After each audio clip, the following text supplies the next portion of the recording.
Assalamualaikum warahmatullahi wabarakatuh. Perkenalkan, nama saya Irma Sari, NPM 1911060106. Di sini saya berasal dari kelas Biologi B, semester 5. Di sini saya akan menjelaskan terkait mata kuliah evolusi. Dalam subbab ini saya akan menjelaskan mengenai evolusi sejarah kehidupan. Nah, di sini poin pertama ada namanya asal mula kehidupan. Ada yang tahu apa penjelasannya? Nah, di sini saya akan menjelaskan. Di dalam proses kimia dengan tingkatan energi yang begitu besar, diduga telah menghasilkan suatu molekul yang dapat mereplikasi diri sekitar 4 miliar tahun lalu. Kemudian muncullah sel hidup pertama. Pada sensus ilmiah saat ini menyatakan bahwa biokimia kompleks yang menyusun kehidupan berasal dari reaksi kimia yang lebih sederhana. Maka dalam awal kehidupan melibatkan molekul yang dapat mereplikasi diri, seperti halnya RNA dan juga perakitan sel-sel sederhana lainnya. Nah, pada poin kedua ini namanya keturunan yang sama. Ada yang tahu penjelasannya apa? Nah, di sini dalam bumi ini semua organisme berasal dari nenek moyang yang sama, termasuk kita ya. Dalam spesies sekarang ini, satu tahap dengan proses evolusi. Dengan keanekaragaman, merekalah menjadi hasil dari serangkaian peristiwa spesiasi dan kepenuhan yang paling panjang. Nah, di sini maka kesimpulan tentang ini pertama kali diperoleh dari 4 kenyataan sederhana mengenai organisme. Apa aja sih? Yang pertama itu namanya mereka memiliki distribusi geografi yang tak dapat diterangkan dengan adaptasi lokal. Lalu yang kedua, dalam keanekaragaman kehidupan bukanlah sekumpulan organisme yang sepenuhnya unik, tetapi organisme-organisme yang saling berbagi kemiripan morfologinya. Lalu poin ketiga, sifat vestigal yang tak jelas dengan tujuannya menunjukkan kerupaan dengan sifat nenek moyang.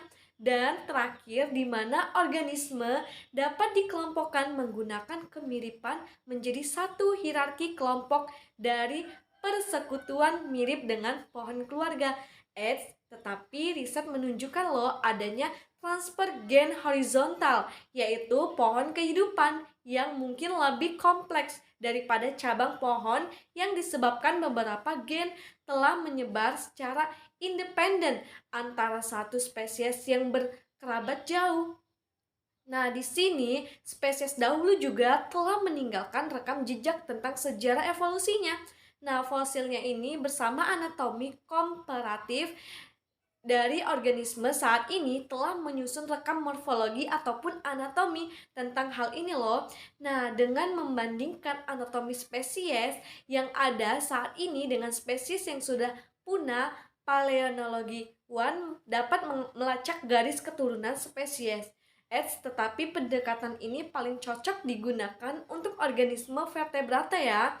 Selain itu, prokariot seperti bakteri dan archaea hanya terbagi sedikit kesamaan morfologi fosilnya, tetapi tidak bisa memberikan informasi akan nenek moyangnya yang lebih jelas. Nah, yang poin keempat, bukti akan keturunan yang sama ini datang dari penelitian biokimia loh antara organisme. Contohnya aja perbandingan urutan DNA telah mengungkap bahwa manusia dan simpanse berbagi 98% genom. Wow, dan menghasilkan titik perbedaan di antar keduanya. Maka dengan ini bisa dapat dikatakan sedikit mendapatkan gambaran kapan nenek moyang bersama dari spesies-spesies ini hidup loh. Nah, pada poin ketiga ini ada namanya evolusi kehidupan. Di sini dalam prokariot telah menghuni bumi sejak 3-4 miliar tahun lamanya. Tetapi tidak ada perubahan jelas dalam morfologi dan juga sel yang terjadi di organisme ini loh. Nah, sel eukariotik pertama muncul sekitar 1,6 sampai 2,7 miliar tahun lalu. Nah, di sini perubahan besar selanjutnya dalam struktur sel muncul di saat bakteri ditelan oleh sel-sel eukariotik. Nah, dalam suatu asosiasi kerjasama ini maka disebut endosimbiosis. Nah, di sini bakteri tersebut berevolusi loh menjadi mitokondria. Nah, pelanan organisme mirip cyanobacteria ini menyebabkan pembentukan kloroplas yang ada pada algae dan juga tanaman. Dalam hal ini dapat dikatakan sejarah eukariot, uniseluler, prokariot, dan juga archaea. Nah, di mana organisme multisel mulai muncul di lautan pada periode Ediacaran.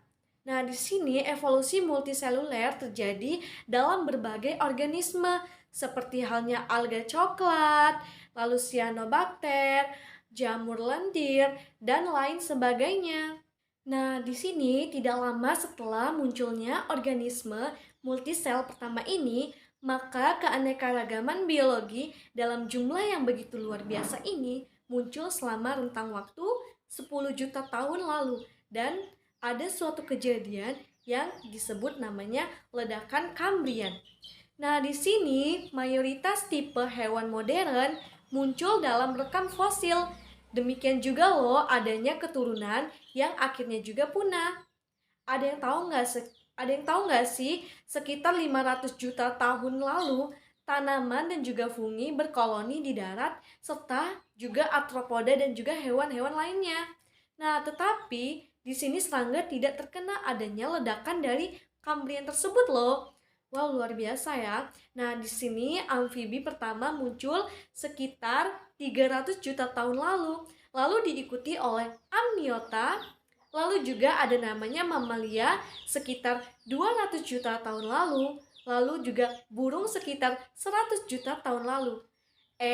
Tetapi terlepas dari evolusi, hewan-hewan besar tersebut dan organisme yang lebih kecil yang mirip dengan jenis yang tersusun di awal proses ini tetap tergolong berhasil dan juga mendominasi bumi ini loh, dengan mayoritasnya biomasa dan juga spesiesnya yaitu eukariot. Nah, demikian penjelasan video tentang pelajaran evolusi ini loh. Nah, luar biasa ya, semoga bermanfaat untuk yang menyaksikannya. Nah, kepada Allah, apabila ada salah kata, saya mohon ampun, dan kepada teman-teman dan juga kepada dosen pengampu saya mohon maaf. Wabillahi taufiq wal hidayah. Wassalamualaikum warahmatullahi wabarakatuh.